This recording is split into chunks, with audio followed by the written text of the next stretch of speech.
G'day guys, and welcome to a preview for Randwick on the 10th of June. If it goes ahead, I've got a bit of a strong feeling that may be wasting time, but we'll go ahead anyway and rails out 3 metres. Probably should nullify that inside fence bias-ish thing we've been getting since this track's been dug up on the inside, especially on these wet tracks. Should be an absolute heavy surface, which usually means it's difficult to make significant ground from back in the field. It usually becomes a bit of a slogfest and nullifies the sprint of most horses, especially if we get rain on race day. So probably looking for horses that are a little bit wide-ish with cover, not far from the speed, ideally with a really strong fitness base. Horses that are struggling for fitness and getting back and probably bogged down on the inside may struggle a little bit, but we'll do our best and try and find some solid targets. Race 1 for the 2-year-olds, probably not spend too much time on a few of the races just because it just looks a bit of a lottery. This does look one of those races. You've got Floridan Champagne Cuddles resuming Evict on debut. All show up here first up. It is only 1,000 metres, and they have trialled well. Especially Champagne Cuddles has trialled really well and has that really strong first start win to her name. She's the horse I'd want to back if everything was even. I really think she'd probably give them a bit of a lesson, but that's not probably how it's going to turn out today with conditions that are likely to encounter. Pimble and Lipizan have both got speed and both got the fitness behind them in 2 and 3 runs. Lipizan's probably going to be stuck on the inside a little bit, and Pimble probably lobs outside it. I thought Florid trialled marginally better than Evict when they went against each other. The answer's a bit of a pineapple here for mine, and especially with, Champagne Cuddles only around the $2.80 mark, even though I think it's clear hardest to beat, all things being equal. It's not a race I can really get too excited about, and the only horse I'd really want to put a line through is Exceed the Night, and I wouldn't be surprised if it won. Gay Waterhouse, second start in a race, improving after not being in an ideal position on debut, so just looks a bit of a nothing race, and probably just better to move on and maybe learn something about the track from that meeting, from that race. Race 2, 1,100 metres for the 3-year-olds. Looks good tempo here with Conchita kicking up. Then you've got sort of best guess memes directly outside it that also prefer that leading position. In Times of War, Genito, difficult to get. Chalk is running in Brisbane, I believe. They're all right there behind and wanting an on-pace position. So does look good tempo here, and I reckon you'll have probably a big chance of a 3-wide line, even though it is a fairly small field over the 1,100. There is just the one turn, so no drama sitting wide, and with the fitness base it's got, I'm pretty sure that In Times of War, even despite a 4 kilo weight rise, is the one to beat. It's back in distance, it's hard fit, it's going to get that right run just behind the speed. I can't see it getting too far back. I really don't see these horses, especially with conditions, wanting to run along, which could be a bit of a query against it, and probably plays into the hands of a horse like Vienna Romance, who is also on the up, fairly fit, and does look decently placed. Genito's an improver. I've got the feeling they'll ride it a bit quiet, and it's definitely got no weight on its back. It's a bit of a tricky race. The only horse that I'd be decently confident about is In Times of War, who should just sit right behind that speed and can just wait, and then use its sprint and hopefully be tough to beat. Cadogan's a funny one, coming 4 weeks off since the Scone win where it got the inside run there. Not sure where it'll get to, probably back nearest to the last here, and 4 weeks between runs is an interesting horse. The horses from the Bjorn Baker yard are definitely going well. I'm just not too sure. It's a little tricky race where you've got Conchita a little bit out of form, Cadogan coming off a really solid win, but plenty went in its favour. First up, best guess coming off a a race where it was given every possible chance and every favour afforded to it there. Looks to probably settle behind the leaders here, if not outside the lead. It just depends on whether Memes presses forward and gives it cover, or Abdallah decides to take a sit. I doubt he'll want to be third the fence. Vienna Romance may fill that position eventually. And then, as I said, Genito, they're all in form. It's just a matter of a few of them going up in grade and whether they'll handle this surface, the amount of pressure early. It's a tricky race. In times of war around $3.90, could have something very small on it. I don't think it's a huge luxury price, considering there's a lot of question marks over how the race will be run and runners and fitness, and probably sit and watch again. Race 3, obviously with Clipper and El Bandito still in the race, both pretty much similar prices in the market, around the 2-to-1 mark. It's very difficult to be decisive on this race. I thought Nick Tock could easily come out as well. Being first up here, I'd be surprised if they ran it, but it has trialled well and definitely well in the race. If it does show up, I'm Imogen's in a similar boat. It's a fast horse with wet track form, shows up here fresh. Clipper definitely the one to beat if it runs. Il Bandito similarly, probably has a few more question marks, but looks to have probably more ability. So either way, the Matthew Dale runner will dominate the betting here, whichever one it is. Probably putting second pick is Mr. Pumblechook, who's coming down from Tamworth, has had the run nearly 4 weeks between runs to improve its fitness base even more from that run where it did look to peak. Looks to find the right position right behind the tempo here, and 20-1, I know that'll come in with scratchings. Definitely looks over the odds. I thought it should be shorter than horses like Conniving I'm Imogen in the market. And obviously if Nick Tock's there, it's a player as well. I think I'd be surprised if the winner came outside of those 3. Possibly I'm Imogen can go forward, but did have a really long preparation last time, and now comes off a long spell, so it's kind of difficult to line her up.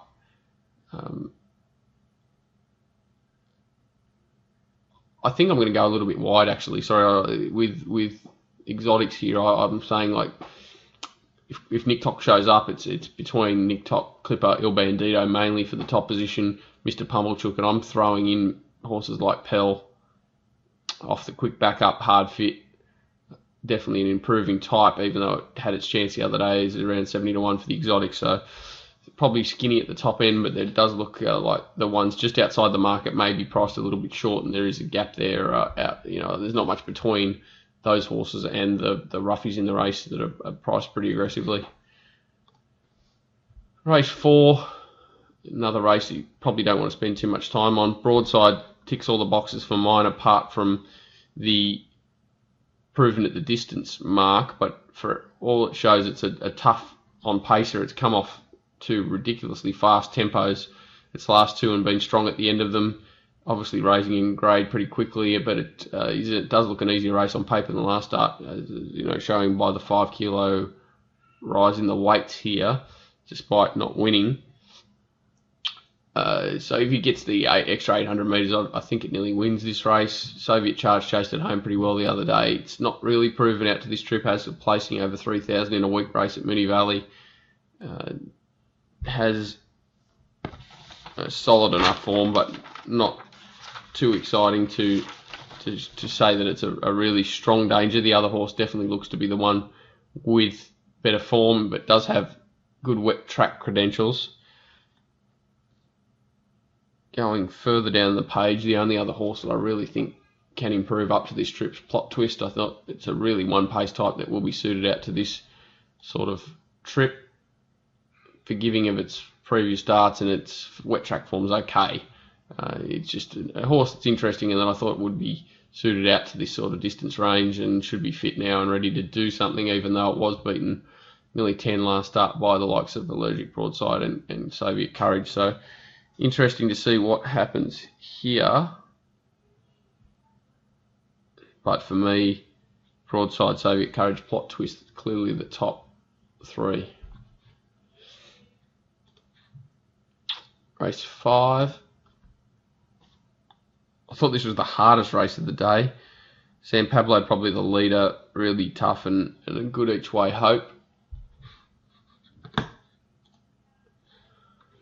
Vaucluse Bay, just going down the page, probably the easiest here, is racing honestly, but does look to lack a killer blow. Really went back in grade last start and just couldn't put away a pretty soft field. You know that it'll race honestly and somewhere near the pace. Mandalay Bay comes up from Melbourne, lacks pace going up to the 2,000, I believe, for the first time. Sorry, raced at 2,000 metres last start for the first time and ran well in Sydney under similar conditions. So you would expect it to run well again, and you would expect the conditions to be favouring you a little bit more this time, if anything, even though it did get a solid tempo up front there. I just, with the rail going at 3, it might help its cause a little bit, and it looks fairly priced around the $6.50 mark. Prometheus comes out of that same race.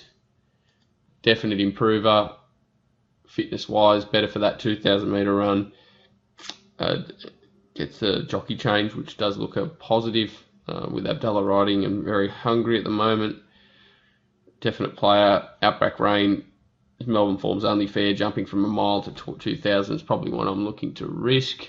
Walk the Streets, if it had one more run, I'd nearly be declaring it. I think it's definitely the best horse in the race.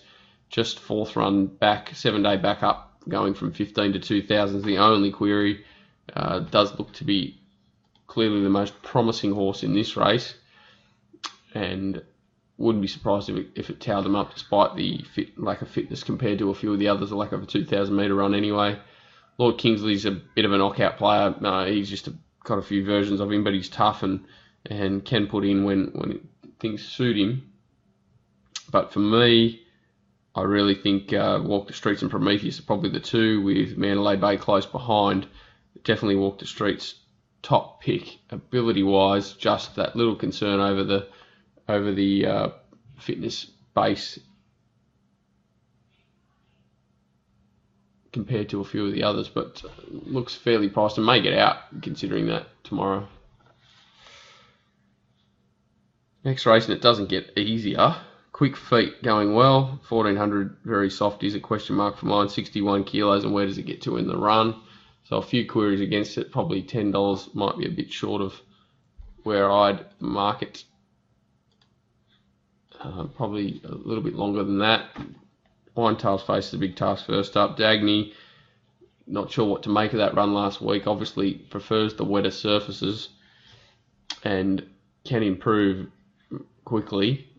The only thing is she's never seen a Randwick wet, but has won on an Eagle Farm 8 and got around Rose Hill obviously on a 5 and Canterbury on a, sorry, where else are we talking? And a Canterbury on a Rose Hill on a 5 and 1.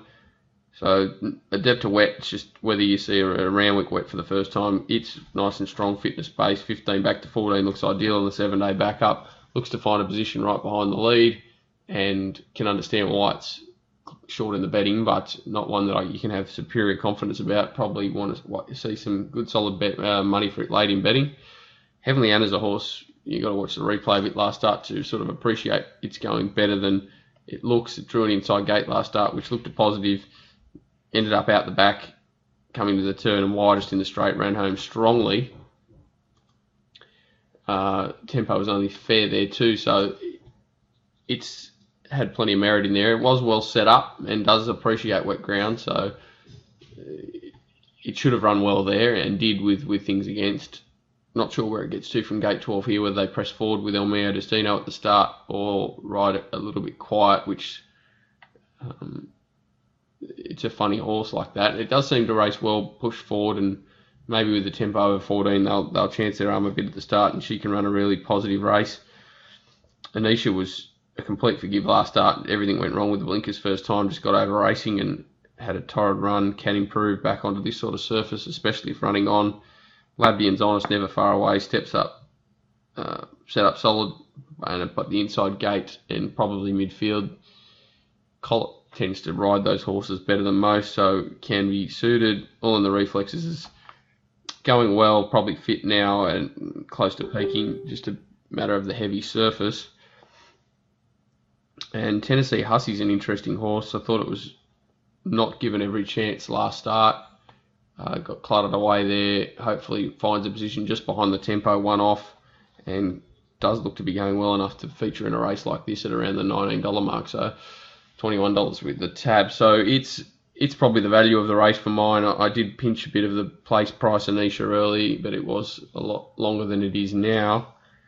Main winning chances for mine are probably Dagny, Heavenly Anna, and Tennessee Hussey.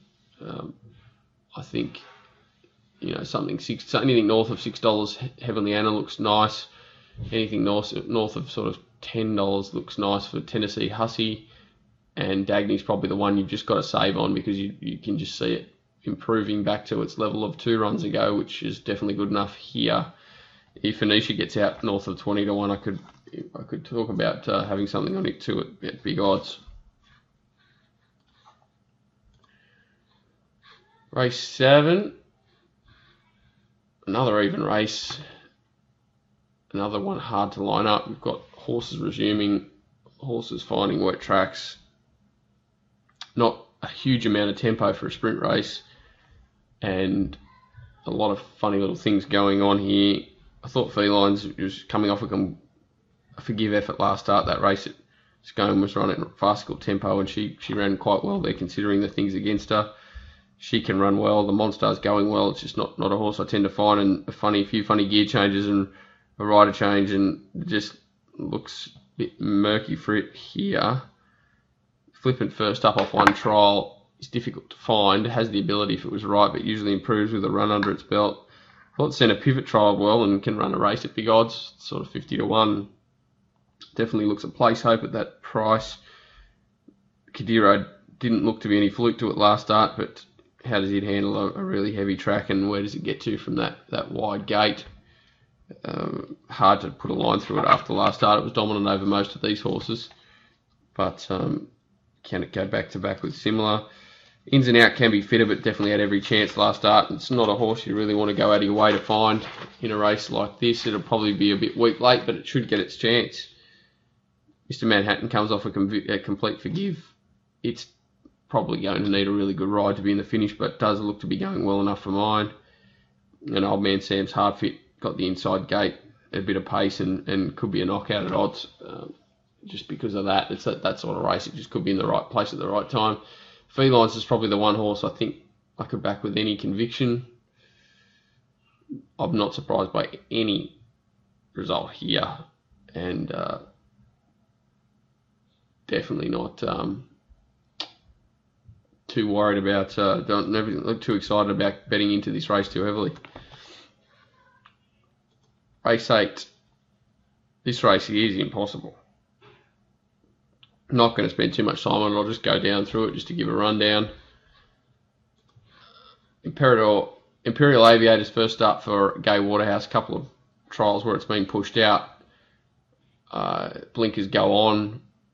Stranger things have happened. I'd keep an eye on betting if you're keen on wanting to have something on this horse. If it's weak in betting late, I'd probably be staying away from it.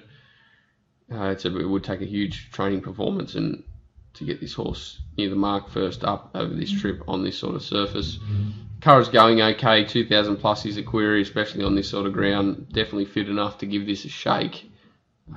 Strange they've chosen the Apprentice, but it does have the 60.5, I guess, and a soft gate, so should be right there. Multifacets around Randwick's a query. Does it need one more run, and does it like the wet ground? Does look a bit of a risk. Nothing box from the same stables. Honest, hard fit, wet is fine with it, and does probably need every chance, and $5 is probably short enough, but does definitely have a winning opportunity. Get on the Grange is the definition of an honest, tough stayer. Every chance last start with the pace suiting for its one pace nature. Does love the soft ground and draws inside for a soft run, which is always handy in these sort of staying races, regardless of any pattern or bias. Onovio does look ready to improve, but another one that possibly needs one more. Conditions okay for it, and its fitness base is its worry. More Energy is really hard fit, tough horse. If it was given a positive ride, I could entertain it. I really think it's probably one that's suited by the slogging conditions here. If it came across with Brogue and sat off it and tried to sort of chime in turning, it could possibly hold on. Brogues are in a similar fashion to many of these, probably needs one more to be at its peak at this trip, but will roll forward and give us sight. Dow's and Charlie's an old school wet tracker. Every chance last time. Is it ready now? Possibly, and does like these conditions, but could I back it at $6? Probably not. Birds of Tokyo came to Sydney last year in under similar conditions and put a gap on a similar field to this. Not sure if it's going as well this time around as it was then, but it's certainly hard fit and gets those conditions, so it's hard to knock it. But again, around the $6 mark, doesn't look anything too special. And Wildflower down the bottom, just breaking through last time at Hawkesbury, that was only class 2 grade, sorry, and he's in really good form, can roll forward, and is hard fit and does look to handle most conditions, so hard to knock it in a really open race. I've not even got any suggestions here. There's nothing I really want to even bet around, let alone back, so I'm just not convinced by the whole race or what's going to happen. The last 1,200 metres, not a lot of tempo here. I'd have to think that Clear the Beach is going to cross from a wide gate off that impressive first up win. The yard report from that day was that it presented pretty soft, so it's got a huge amount of fitness improvement in it. 3 weeks between runs is not a bad thing off that, because you believe it probably would have taken a bit out of it if its fitness was not at a high level. I think it's the best horse in the race. I think it's clearly the best horse in the race, and if it was a dry track, I'll be really confident on its chances. It's just a matter of getting around Randwick, second up 1,200, and the fitness base to do that. I'm still keen on it, but would be far more keen if it wasn't soft and 12 and Randwick. There's just those little things against it. Bratislava draws inside after last time getting dragged out of the race. They walked there and it ran honestly to run second. Probably looks to trail in behind the tempo here and runs a positive race. Paint looks to get a similar run to that. Soft's obviously a positive. Fitter now for 2 runs. Bit of travelling's not ideal, but still okay. And should get its chance right behind the speed. Pearl, 21 days back to 1,200. Certainly hard fit. Certainly loves the soft. And Randwick is okay as a winner here. Looks next pick in a race that does look a bit skinny, with quite a few that don't look too dangerous with their setups and where they are in their preparation. So I'd have to have a crack at the $6.50 plus Clear the Beach, just because I think it's got plenty on these. I think he's a black type horse in the making, and I can't say that about too many of these horses at their stages of their life. Proconsul's an interesting horse. I didn't mention it, sorry, I missed it in the rundown. I think Bratislava's just honest and will be in the right spot at the right time. Could be Johnny on the spot and a bit of a nightmare late, but probably the main danger is Knit and Pearl. Drawn a nice gate, should find a position in a race with not too much speed fairly easily, somewhere 4th, 5th, 6th, and can present at the right time.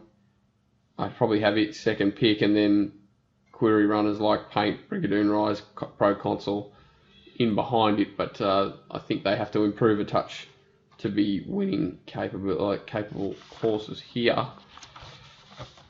So even though it's a tough program tomorrow, there do look a lot of queries and a lot of races, and not too excited to bet too heavily into many of them anyway. So it's going to be a watch and learn day for me for most of the day. There is a few value runners there you could snip around and just hope to get a positive result. Maybe play multiples with a few of the on-speed or the horses that are going to find the right position, sort of 1 out running line, 2 out running line, anything like that. Should be the spot to be. Up nearer the pace, the better. Looking for horses with good strength bases and a bit of pace preferably, and they should be able to battle away into the finish. So unfortunately not too decisive this week. A lot of ums and ahs, and there's only a few plays of any confidence, but tomorrow's another day. Thanks guys.